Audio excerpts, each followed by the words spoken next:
سکتا، کسی دوسری زبان میں نہیں کر سکتا۔ آپ کے علم میں ہے کہ عربوں نے کولونیل رول سے نجات حاصل کرنے کے لیے جس چیز کو ذریعہ بنایا وہ linguistic nationalism, Arab nationalism based on language.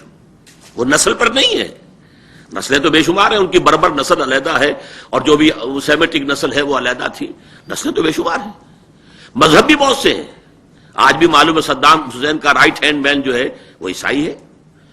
Us Arabism جس کا نام تھا العروبہ، وہ تو زبان کی بنیاد پر تھا۔ تو اس اعتبار سے لنگوسٹک نیشنلزم بھی اپنی جگہ بہت قوی ہے۔ ہمیں تو اس کا صدمہ ہے کہ بنگلہ بھاشا ہی کی بنیاد پر بنگلہ دیش بنا ہے، یہ سب کو معلوم ہے۔ اصل مسئلہ 1948 میں شروع ہو گیا تھا زبان کے مسئلے پر، اور سندھو دیش کے لیے بھی فضا 1983 میں تو ایسی تیار ہو چکی تھی، اللہ نے بچایا ہے، خاص اللہ تعالیٰ کی ہمیں اور مہلت دینی تھی، ورنہ سندھی زبان کی بنیاد پر سندھو دیش۔ ظاہر بات ہے کہ یہ لنگوسٹک نیشنلزم بھی ہمارے پاس نہیں ہے جو ہمیں جمع کر سکے، جوڑ سکے۔ کہنے کو ہم نے کہہ رکھا کہ اردو زبان ہماری قومی زبان ہے، حقیقت میں تو قومی زبان نہیں ہے، اس لیے کہ ہمارے اس وقت کے پاکستان میں بھی سندھی بھائی کسی صورت میں اردو کو قبول کرنے کے لیے تیار نہیں ہے۔ وہ عربی کو تیار تھے قبول کرنے کے لیے، اور بنگالی بھائی بھی تیار تھے عربی کے لیے۔ سر آغا خان نے کہا تھا کہ عربی کو ڈکلیئر کر دو، زاہد حسین مرحوم نے کہا تھا کہ عربی کو ڈکلیئر کر دو، 20 سال کے اندر اندر تمہارے ہاں وہ نسل آ جائے گی جو سارے معاملات کو عربی زبان کے اندر چلا سکے گی، لیکن نہیں کی گئی، غلطی ہوئی ہے۔ لہذا یہ دونوں اپنی جگہ پر موجود ہیں، اور آج بھی اردو آپ کی قومی زبان نہیں۔ تو لنگوسٹک نیشنلزم بھی کوئی مضبوط عصبیت نہیں ہے۔ اب اس کو چھوڑ دیجئے تو ایک ہی رہ جاتی ہے وطنی قومیت۔ یہ وطنی قومیت جو ہے، ٹیریٹوریل نیشنلزم، نیشن سٹیٹ کا کانسیپٹ آپ کو معلوم ہے بہت قدیم نہیں ہے، جدید تہذیب ہی کا ہے معاملہ۔ نیشن سٹیٹ اگرچہ اب تو وہ دور آ رہا ہے کہ یہ نیشن سٹیٹ کی تقریباً اہمیت ختم ہو جائے گی، لکیریں رہ جائیں گی، ملٹی نیشنلز کی حکومت ہوگی پوری دنیا کے اندر۔ ایک مالیاتی استعمار ہے جو پوری دنیا کو، اگر اسے چیک نہ کیا جا سکا تو پوری دنیا کو انگلف کر لے گا۔ بہرحال لیکن ایک وقت میں جبکہ ہم بات کر رہے ہیں تو ابھی نیشن سٹیٹ، ایک ملک کی حدود کے اندر رہنے والے سب ایک قوم ہے۔ وہ قوم، اس کے اندر چاہے ہندو ہو، مسلمان ہو، عیسائی ہو، یہودی ہو، کوئی ہو، سکھ ہو، پارسی ہو، جب ایک وطن میں رہتے ہیں تو ایک قومیت ہے، وطنی قومیت۔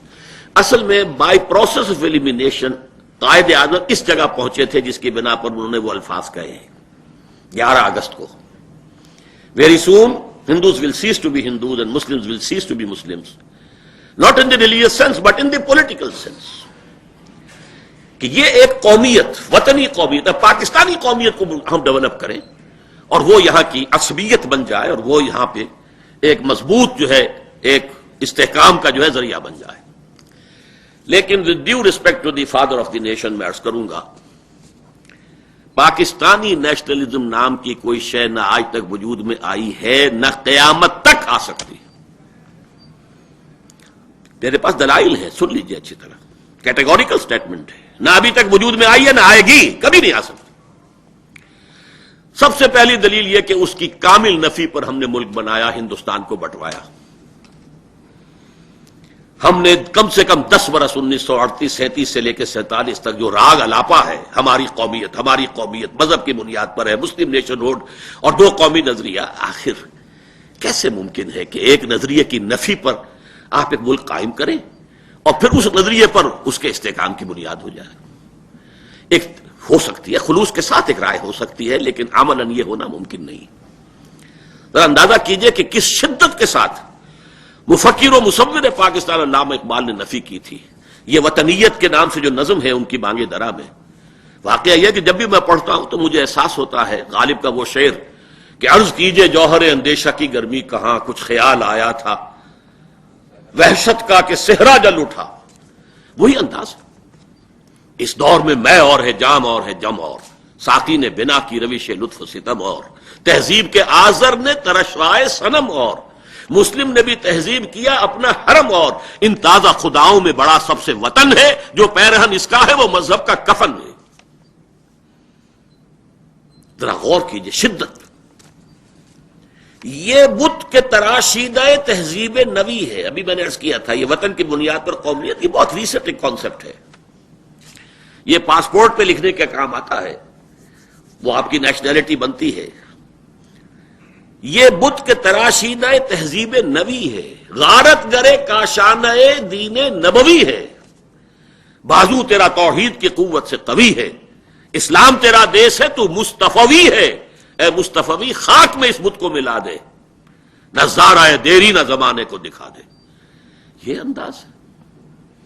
پھر شعر پڑھنے پر مجبور ہوں کہ عرض کیجئے جوہر اندیشہ کی گرمی کا، اور آپ اندازہ کیجئے کہ مولانا مدنی رحمت اللہ علیہ نے پل بنگش دلی میں تقریر کرتے ہوئے ذرا کہہ دیا تھا کہ آج کے زمانے میں قوم وطن سے بنتی ہیں، جو شدید رد عمل ہے علامہ اقبال کا۔ ظاہر بات ہے یہ بات علامہ اقبال ہی کہہ سکتے تھے، اور کون شخص تھا کہ جو یہ بات اس دھڑلے کے ساتھ کہہ سکے۔ عجم ہنوز نہ داند رموز دی ورنہ زدیو بند حسین احمد ہی چے بولا جبیست سرود بر سر ممبر کے ملت از وطنس چبے خبر ز مقام محمد عربیست بمصطفیٰ برساں خیش را کے دی ہم اوس اگر بہو نہ رسیدی تمام بولا بیست۔ یہ ہے ہمارا تصور اس وطن کے بارے میں۔ اب کیسے ممکن ہے؟ It can be a wishful thinking but it is impossible, انہونی بات ہے۔ نمبر 2، اب ظاہر بات ہے ساری لڑائی ہم نے کانگریس سے لڑی اسی پر، وطنی قومیتی کی بنیاد اس کی تھی کہ ہندوستان میں رہنے والے سب کے سب ہندی ہیں، اور اقبال پر بھی ایک دور گزرا تھا، اس نے بھی بڑے ترانے الاپے تھے، ہندی ہے ہم وطن ہے ہندوستاں ہمارا، سارے جہاں سے اچھا ہندوستاں ہمارا، اور اس نے بھی کہا تھا کہ خاک وطن کا مجھ کو ہر ذرہ دیوتا ہے۔ بڑا عارضی سا وقت ان پر آیا ہے، بہت تھوڑا سا وقفہ، لیکن اس کے بعد ان کی قلب ماہیت ہوئی ہے، پھر انہوں نے وطنیت کی نیگیشن کی ہے، اور مسلم قومیت، ملت اور ملت کی وحدت، عالمی ملت اسلامیہ، اس کی ایک وحدت، اسلام تیرا دیس ہے تو مصطفی ہے، اس بنیاد پر جی چلی ہے تحریک۔ اس حوالے سے اب اس کے بالکل برعکس پر نظریے پر بنیاد رکھ دینا ممکن نہیں۔ نمبر 2 یہ کہ مسلمان کا خمیر جس مٹی سے اٹھا ہے اس کا زمین کے ساتھ کوئی گہرا رشتہ ہے نہیں، اس کا مزاج آفاقی ہے۔ وہ جو اقبال نے پھر بعد میں ترانہ ملی میں کہا کہ مسلم ہے ہم وطن ہے سارا جہاں ہمارا، یہ آفاقیت در حقیقت مسلمان کی گھٹی میں پڑی ہوئی، جیسے حضور نے فرمایا میرے لیے ساری زمین کو اللہ تعالیٰ نے مسجد بنا دیا ہے۔ یہاں یہ قومیں قبیلے جو ہیں قبائل ہو ملت کی وحدت میں گم، کہ ہو نام افغانیوں کا بلند، اب یہ ساری چیزیں جو ہیں ان کی نفی ہو جاتی ہیں۔ تو اس حوالے سے مسلمانوں کا جو ایک خاص مزاج ہے، نفسیات ہے، اس میں آپ وطن کی محبت جو ہے اس کو کسی بڑے پیمانے کی عصبیت کی بنیاد نہیں بنا سکتے۔ اس کے برعکس معاملہ ہندو کا ہے، بھارت ماتا، یہ ماتا کا تصور ہے، اور اس کا پوتر ہونا یہ اس کا ایک خاص تصور ہے۔ وہ تو سیکریٹ کاؤ کے مانند ہے، اس کے لیے اس کی گائے کے مانند جو ہے متبرک زمین ہے، لیکن مسلمان کا یہ معاملہ نہیں ہے۔ ترک وطن سنت محبوب الہی، دے تو بھی محمد کی صداقت کی گواہی، وہاں تو ترک وطن جو ہے اس کی بنیاد پر تو سارا انقلاب برپا ہوا۔ اور خاص طور پر مسلمانان ہند جو تھے وہ اس معاملے میں پوری دنیا مسلمانوں سے آگے تھے۔ پوری دنیا کے مسلمانوں میں سے کہیں بھی کسی پر کوئی ظلم ہوتا تھا، مرثیہ یہاں کہہ رہے ہیں، علامہ شبلی کہہ رہے ہیں، مولانا حمید الدین فراہی عربی میں کہہ رہے ہیں، این القرار وقد نکس اعلامنا بطرابلس، ٹریپولی میں طرابلس میں ہمارے جھنڈے جو ہیں وہ گر گئے، سرنگوں ہو گئے، اب کیسے قرار آئے، چین آئے تو کیسے آئے؟ این القرار وقد نکس اعلامنا بطرابلس۔ اور وہیں پر وہ بچی جو تھی فاطمہ وہ شہید ہوئی ہے، تو آپ نے اقبال کا مرثیہ پڑھا اس پر۔ پوری دنیا کا تحریک خلافت جو تھی وہ صرف ہندوستان میں چلی اور کہیں بھی نہیں چلی، حالانکہ خلافت اگر مسئلہ تھا تو پوری دنیا کا تھا، تمام ملت اسلامیہ کا تھا، صرف مسلمانان ہند کا تو نہیں تھا۔ تو آفاقیت جو ہے ہندوستان کے مسلمانوں میں پوری دنیا کے مسلمانوں سے بڑھ کر تھی، لہذا یہ وطنیت جو ہے یہ ہمارے مزاج کے ساتھ کوئی مناسبت نہیں رکھتی۔ اور آخری بات عرض کروں، اگر وطن کو آپ بنیاد بنائیں گے قومیت کی، تو ایک سندھی کے لیے سندھ کو وطن کی حیثیت سے دیکھنا اور سمجھنا یہ اس کے مزاج سے قریب تر ہے بنسبت پاکستان کے۔